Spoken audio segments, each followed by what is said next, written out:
আসসালামু আলাইকুম, welcome back to cooking by Bada. চলে এসেছি নতুন আরও একটি রেসিপি নিয়ে। আজকে তৈরি করে দেখাবো কোল্ড কফি। বিভিন্ন রেস্টুরেন্ট বা কফি শপে যে কোল্ড কফিগুলো পাওয়া যায়, ঠিক ওইভাবেই আজকে আমি তৈরি করে দেখাবো, তবে ঘরোয়া পদ্ধতিতে। তো চলুন দেখে নিই এই বড় রেসিপিটি।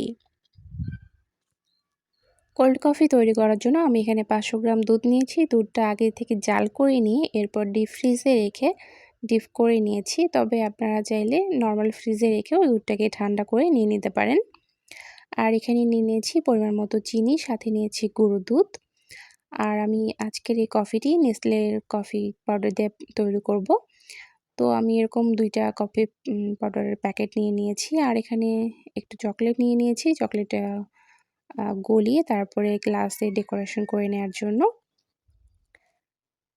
এরপরে ব্লেন্ডার জারের মধ্যে দিয়ে নিচ্ছি কফি পাউডার।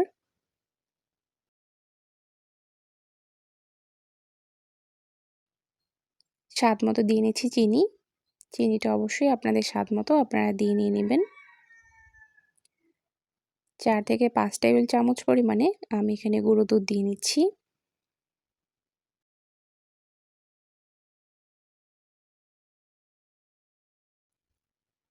চকলেটটা গলিয়ে নিয়ে এসেছি। এখন গ্লাসটা ডেকোরেশন করে নেব। এখানে আপনারা চাইলে বাজারে যে কেনা চকলেট সিরাপটা পাওয়া যায় সেটাও ব্যবহার করতে পারবেন।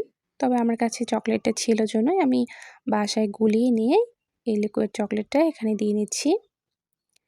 এরপর একটা চামচের সাহায্যে আমি গ্লাসের চারপাশে দিয়ে ডেকোরেশন করে নিচ্ছি।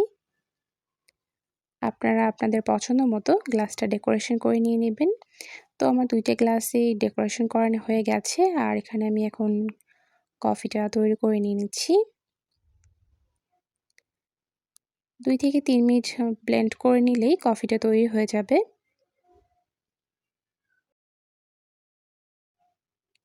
কফিটা ব্লেন্ড করে নেওয়া হয়ে গেছে। এখন আমি গ্লাসের মধ্যে সার্ভ করে নিয়ে নিচ্ছি। আপনারা নিশ্চয়ই দেখে বুঝতে পারছেন যে কফিটা কতটা ঘন হয়েছে। ঠিক একেবারে রেস্টুরেন্টে যে কফিগুলো হয় ঠিক ওইরকমই হয়েছে। এরপরে কফিটিকে একটু ডেকোরেশন করে নেওয়ার জন্য আমি উপর থেকে কিছু চকলেটের গুঁড়ো দিয়ে নিচ্ছি। তবে আপনাদের কাছে যদি থাকে তাহলে আপনারা এখানে হুইপ ক্রিম বা আইসক্রিম দিয়েও ডেকোরেশন করে নিতে পারবেন। তৈরি হয়ে গেছে রেস্টুরেন্ট স্টাইলে কোল্ড কফি। আশা করব রেসিপিটি অনেক ভালো লাগবে আপনাদের সবার কাছে। বাসায় তৈরি করবেন, নিজে খাবেন এবং পরিবারের সবাইকে তৈরি করে খাওয়াবেন। সেই সাথে রেসিপিটি যদি ভালো লেগে থাকে তাহলে আপনাদের ফ্রেন্ডস অ্যান্ড ফ্যামিলির সবার সাথে রেসিপিটি শেয়ার করবেন। আর রেসিপিটি আপনাদের কাছে তৈরি করে খাওয়ার পরে কেমন লেগেছে আমাকে কমেন্ট করে অবশ্যই জানিয়ে দিবেন। ভালো লাগলে ভিডিওটাতে একটা লাইক দিয়ে দিবেন আর আমার চ্যানেলটি সাবস্ক্রাইব করতে ভুলবেন না। সেই সাথে পাশে থাকা বেল আইকনটি বাজিয়ে রাখবেন ভিডিও নোটিফিকেশন সবার আগে পাওয়ার জন্য। আজকের মতো এখানেই বিদায় নিচ্ছি। খোদা হাফেজ।